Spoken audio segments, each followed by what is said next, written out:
Sevgilim kara gözlerim,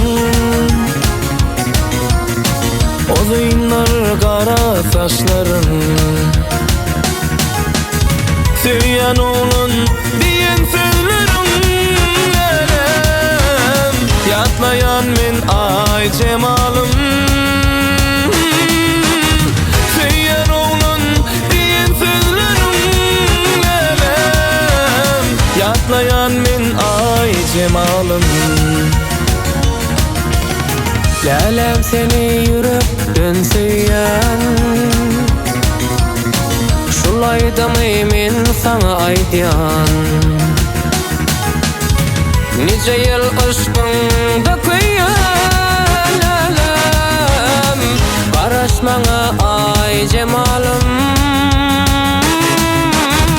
Nice yıl aşkında köyyen lelem, karışmana ay cemalım.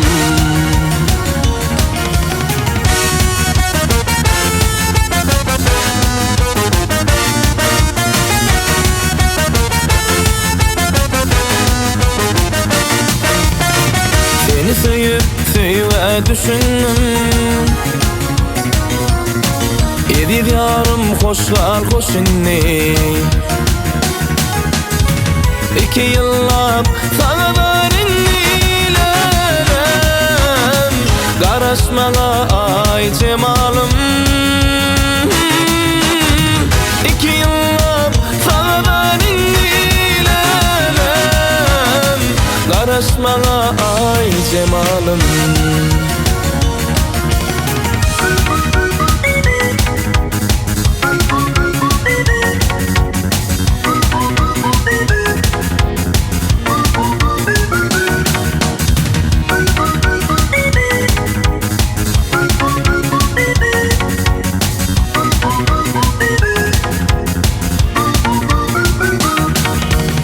İnne saçlan sıypamıyor,